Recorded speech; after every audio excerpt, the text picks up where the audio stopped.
नमस्कार दोस्तों, आप सभी का फिर से स्वागत है मेरे YouTube channel Joshi's educational classes में। दोस्तों, उत्तराखंड सहायक अध्यापक एलटी की जो एमसीक्यूज सीरीज़ हमने चलाई है दोस्तों, उसकी दो पार्ट हम पढ़ चुके हैं। उसमें जो फर्स्ट यूनिट है आज उसका एमसीक्यूज जो मोस्ट इम्पोर्टेंट एमसीक्यूज हैं उसका तीसरा पार्ट आज हम पढ़ेंगे दोस्तों। तो स्क्रीन पर देखिए, पहला प्रश्न है, बच्चों में सामाजिक भावना का विकास करने के लिए निम्नलिखित में से कौन सा कथन या कौन सा प्रयास सर्वोत्तम है। तो यहाँ पर क्या है दोस्तों, पहला, विद्यालय में विभिन्न त्योहारों का आयोजन करना। दूसरे ऑप्शन में है अभिभावकों को विद्यालय में आमंत्रित कर बैठकों का आयोजन करना। तीसरे विकल्प में है बच्चों को स्वस्थ स्पर्धा के लिए तैयार करना। चौथा है विद्यालय में बाल मेला आयोजित करना। तो इसका जो राइट आंसर है ऑप्शन सी होगा दोस्तों, विकल्प सी यहाँ पर सही है। सामाजिक भावना तभी ज़्यादा विकसित होगी जब बच्चे क्या स्वस्थ स्पर्धा के लिए तैयार होंगे। ठीक है, कोई भी एक्टिविटीज़ को करने के लिए तैयार हैं, या कोई भी निबंध प्रतियोगिता या कोई भी परीक्षा उसको देने के लिए, स्पर्धा के लिए बच्चे तैयार होंगे तो बच्चों में क्या होगी, सामाजिक भावना विकसित होगी।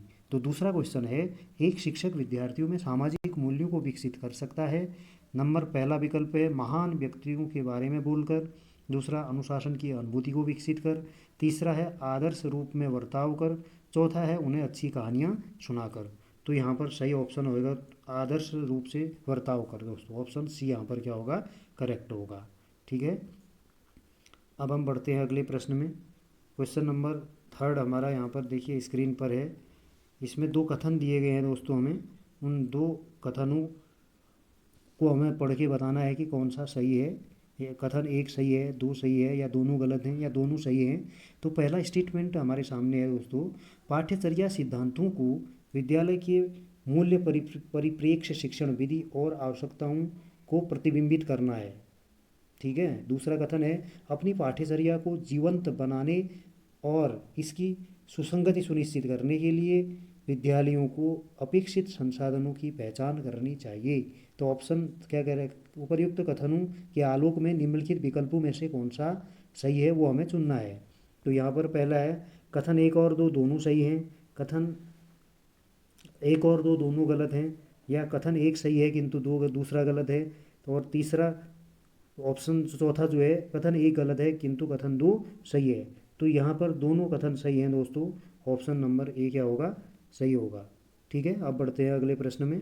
प्रश्न नंबर चार, ये क्वेश्चन मोस्ट इम्पोर्टेंट है दोस्तों। क्वेश्चन नंबर चार, यहाँ पर क्या लिखा हुआ है कि शिक्षा का अधिकार अधिनियम, जिसको क्या कहते हैं आरटीई, राइट टू एजुकेशन से संबंधित कौन सा कथन सत्य है। स्टेटमेंट पहला में जो दिया है, आरटीई अधिनियम भारतीय संसद द्वारा 4 अगस्त 2009 को पारित किया गया था। दूसरा कथन है, स्टेटमेंट पहला पढ़ दिया हमने, दूसरा ये है 2002 में 86वें संविधान संशोधन द्वारा 6 से 14 वर्ष की आयु के बच्चों को मुफ्त और अनिवार्य शिक्षा को मौलिक अधिकार बना दिया गया। तो स्टेटमेंट तीसरा है कि शिक्षा के अधिकार अधिनियम के अनुसार किसी भी बच्चे को कक्षा 8 तक स्कूल से वापस रोकने या स्कूल से निकलने की अनुमति है। ये तो गलत स्टेटमेंट है दोस्तों। तो यहाँ पर केवल एक सही है, या दूसरा और तीसरा सही है, कथन एक और दो सही है। तो यहाँ पर ऑप्शन सी सही है, पहला और दूसरा सही है, तीसरा स्टेटमेंट गलत है दोस्तों। अब हम बढ़ते हैं अगले प्रश्न की तरफ। क्वेश्चन नंबर 5 देखिए स्क्रीन पर है, बड़ा इंपॉर्टेंट प्रश्न है। तो यहाँ पर क्या लिखा है, निम्नलिखित कथनों में कौन सा कथन सही नहीं है। जो सही नहीं है उसको हमें पहचानना है। स्टेटमेंट फर्स्ट जो है ए लिखा है, सांख्य और योग वास्तव में एक दूसरे के पूरक हैं। दूसरे ऑप्शन में है, ऑप्शन मतलब दूसरा जो कथन है, आसुरी कपिल सांख्य दर्शन के प्रथम आचार्य हैं। तो इसमें हमें अब ऑप्शन देखना है कि दोनों सही हैं, या ए सही है या बी सही है दोस्तों। पहला तो सही है, दूसरा गलत है। जो यहाँ पर प्रथम सांख्य दर्शन के आचार्य थे वो महर्षि कपिल थे दोस्तों, महर्षि महर्षि कपिल। ठीक है, यहाँ पर जो इन्होंने लिखा है असुरी कपिल लिखा है, इसके बदले महर्षि कपिल सांख्य दर्शन के प्रथम आचार्य थे। तो इसका मतलब केवल एक सही है, मतलब कौन सा कथन सत्य नहीं है। तो हमें देखना है कि कथन बी सही नहीं है। ठीक है, यहाँ पर ऑप्शन क्या होगा, कथन बी सही नहीं है। पहला तो सही है, तो ऑप्शन ए यहाँ पर इस क्वेश्चन में क्या होगा, करेक्ट होगा। अगला प्रश्न छठा यहाँ पर है, अध्यापक मुख्य रूप से किसके प्रति जवाबदेह होता है। ठीक है, जवाबदेही किसके प्रति जो है टीचर की होती है। पहला अपने परिवार के प्रति, सरकार के प्रति, समाज और छात्रों के प्रति, अभिभावकों के प्रति। तो यहाँ पर ऑप्शन सी सही होगा, समाज और छात्रों के प्रति। तो विकल्प सी क्या होगा दोस्तों, यहाँ पर सही होगा। बढ़ते हैं अगले प्रश्न की तरफ। प्रश्न है, अनेकता में एकता का विचार किसने दिया था। तो इसमें ऑप्शन है देखिए, रविंद्रनाथ टैगोर, दूसरे में है जवाहरलाल नेहरू, तीसरे में महात्मा गांधी, चौथे में सरदार वल्लभ भाई पटेल। तो ये स्टेटमेंट किसने दिया था ये विचार, जवाहरलाल नेहरू। तो ऑप्शन बी यहाँ पर क्या होगा, सही होगा। प्रश्न नंबर 8वां देखिए, निम्नलिखित में से सामाजिक परिवर्तन में निम्न में से किसकी भूमिका महत्वपूर्ण है। जब सोशल चेंज जो होता है तो सामाजिक परिवर्तन में किसकी सबसे ज़्यादा भूमिका होती है, सरकार की, ईश्वर की, धर्म की या शिक्षा की। तो यहाँ पर ऑप्शन नंबर डी क्या होगा दोस्तों, करेक्ट होगा। तो क्योंकि शिक्षा ही क्या है, समाज में परिवर्तन लाती है। प्रश्न नंबर 9, शिक्षा का अंतिम उद्देश्य मानव शिशु को मानव बनाना है। ठीक है, इसमें मानवता के गुणों का विकास करना है। यह कथन किसका है दोस्तों, यहाँ पर टाइपिंग मिस्टेक हो गई थी, तो ये पेन से लिखा है देखिए, प्लेटो, दूसरा अरबिंदो, ठीक है, तीसरा महात्मा गांधी, चौथा डॉक्टर भीमराव अंबेडकर। तो इसमें जो स्टेटमेंट है प्लेटो का है दोस्तों। अब हम बढ़ते हैं अगले प्रश्न की तरफ। तो ये प्रश्न मोस्ट इम्पोर्टेंट है दोस्तों। उत्तराखंड बालिका शिक्षा प्रोत्साहन योजना के संदर्भ में कौन सा कथन सत्य है। 18 नंबर पहला है, इसमें स्टेटमेंट पहला क्या है, कथन पहला यहाँ पर 2850 रुपये की धनराशि प्रत्येक छात्रा को साइकिल खरीदने हेतु उत्तराखंड बालिका शिक्षा प्रोत्साहन योजना के तहत प्रदान की जाती है।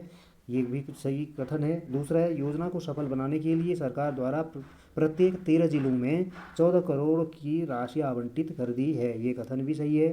फिर क्या योजना 2023 में शुरू की गई थी, क्या नहीं होगा इसमें, योजना 2023 में शुरू की गई थी। तो ये गलत कथन है दोस्तों, क्योंकि जो बालिका प्रोत्साहन योजना है यह 2024 से जो है प्रारंभ हुई। तो इसमें हम क्या लिखेंगे कि पहला और दूसरा सही है, तो ऑप्शन बी यहाँ पर क्या होगा, करेक्ट होगा। बालिका शिक्षा प्रोत्साहन के लिए एक साइकिल योजना जो है यहाँ पर चलाई है सरकार ने, जिसमें 2850 रुपये की धनराशि दी जाती है और यह 13 जिलों में यह योजना लागू है और 14 करोड़ की धनराशि इसमें मुख्यमंत्री द्वारा आवंटित की गई थी। ठीक है दोस्तों, अब हम बढ़ते हैं अगले प्रश्न की तरफ। क्वेश्चन नंबर 11, इसमें लिखा हुआ है कि निम्नलिखित में से कौन सी शिक्षा प्रणाली वैज्ञानिक प्रगति को समर्थन देती है। पहला है आदर्शवादी शिक्षा प्रणाली, यथार्थवादी, प्रकृतिवादी शिक्षा प्रणाली, और ऑप्शन डी में लिखा है उपर्युक्त सभी। तो यहाँ पर यथार्थवादी शिक्षा प्रणाली किसको दर्शाती है, समर्थन करती है दोस्तों, वैज्ञानिक प्रगति को समर्थन देती है।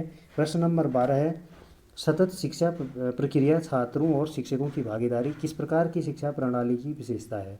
सतत शिक्षा प्रक्रिया, ठीक है, छात्रों और शिक्षकों की भागीदारी किस प्रकार की शिक्षा प्रणाली की विशेषता है। ऑप्शन ए में है अनौपचारिक शिक्षा, दूसरे में है प्रौढ़ शिक्षा, तीसरे में है दूरस्थ शिक्षा और चौथे में है अनौपचारिक शिक्षा। तो इसका ऑप्शन नंबर डी क्या होगा, सही होगा दोस्तों, अनौपचारिक शिक्षा। ठीक है, हम बढ़ते हैं अगले प्रश्न में। 12वां प्रश्न, ये क्वेश्चन भी इम्पोर्टेंट है। सामाजिक आर्थिक रूप से वंचित पृष्ठभूमि से आने वाले बच्चों को कक्षा के माहौल की आवश्यकता होती है। ठीक है, पहला उन्हें अच्छा व्यवहार सिखाता है, दूसरा मूल्यों और उनके सांस्कृतिक और भाषा की ज्ञान का उपयोग करता है, तीसरा अपनी भाषा के उपयोग को प्रोत्साहित है, यहाँ लिखने में गलती हुई है, प्रोत्साहित करता है ताकि वह मुख्यधारा की भाषा सीख सके। चौथा ऑप्शन है दोस्तों, बच्चों को उनकी क्षमताओं के आधार पर वर्गीकृत करता है। तो इसमें जो उचित विकल्प है क्वेश्चन के अकॉर्डिंग, सामाजिक आर्थिक रूप से वंचित जो पृष्ठभूमि से के बालक हैं उनको कैसे माहौल की आवश्यकता होती है दोस्तों। ऑप्शन बी में लिखा है मूल्यों और उनके सांस्कृतिक और भाषा के ज्ञान का उपयोग करना। तो ऑप्शन बी यहाँ पर क्या होगा, करेक्ट होगा। हम बढ़ते हैं अगले प्रश्न की तरफ। प्रश्न नंबर 13वां, क्या लिखा है, निम्नलिखित में से कौन सा बच्चों के समाजीकरण की प्रगतिशील मॉडल के संदर्भ में सही नहीं है। ठीक है, पहला है बच्चे विद्यालय में बताई गई बातों को स्वीकार करते हैं चाहे उनकी सामाजिक पृष्ठभूमि कुछ भी हो। दूसरा, कक्षा में प्रजातंत्र स्थापित होना चाहिए, सही है। तीसरा, सामाजिक नियमों का अधिग्रहण है, समाजीकरण सामाजिक नियमों का अधिकरण है, ये भी सही है। समूह कार्य में सक्रिय सहभागिता पर सामाजिक कौशल को सिखाना, ये तीनों सही हैं दोस्तों। यहाँ पर जो सही नहीं है वो ऑप्शन ए है। ऑप्शन ए में क्या लिखा है, बच्चे विद्यालय में बताई गई बातों को स्वीकार करते हैं चाहे उनकी सामाजिक पृष्ठभूमि कुछ भी हो। तो अकॉर्डिंग टू क्वेश्चन हमारा ऑप्शन नंबर ए क्या होगा, सही होगा, क्योंकि उसमें जो सही नहीं है वही छांटना था हमें। तो अब इसके बाद बढ़ते हैं अगले प्रश्न में।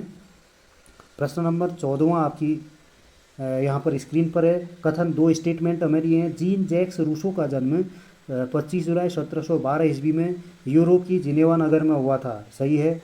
दूसरा कथन है रूसो द्वारा रचित एमिल रचना है उनकी, क्रांतिकारी शिक्षा संबंधी विचारों से युक्त है। तो अब हमें बताना है कि कथन एक सही है या दो सही है या दोनों गलत हैं। तो इसमें दोनों कथन सही हैं, ऑप्शन ए क्या होगा, सही होगा दोस्तों, ठीक है। विकल्प ए यहाँ पर क्या होगा, करेक्ट होगा। अगला क्वेश्चन मोस्ट इम्पोर्टेंट है, हमें मिलान करना है सूची 1 और सूची 2। तो इसमें पिछड़े वर्गों का राष्ट्रीय आयोग अधिनियम कब बना, तो बाल श्रम निरोधक अधिनियम कब बना, घरेलू हिंसा से स्त्रियों का संरक्षण अधिनियम कब बना, राष्ट्रीय अल्पसंख्यक आयोग अधिनियम कब बना। तो इसमें हमें ABCD में से ABCD विकल्प चुनने हैं कि कौन सा सही है। तो यहाँ पर दोस्तों पहले का तीसरा सही है। 1993 में राष्ट्रीय पिछड़े वर्ग का राष्ट्रीय आयोग अधिनियम बना। बाल श्रम निरोधक अधिनियम बना 1986 में, ठीक है, 1986 से, ठीक है दोस्तों। फिर इसके बाद तीसरा है घरेलू हिंसा से स्त्रियों का संरक्षण अधिनियम, ये है 2005, ठीक है। और राष्ट्रीय अल्पसंख्यक आयोग अधिनियम जो है ये बना था 1992 में। तो इसे ऑप्शन सी यहाँ पर क्या होगा, सही होगा। विकल्प सी क्या है, करेक्ट है। अभी के लिए इतना ही दोस्तों। अब यूनिट 2 जो है उसके मोस्ट MCQs हम अगले वीडियो में डिस्कस करेंगे। अभी के लिए इतना ही, धन्यवाद।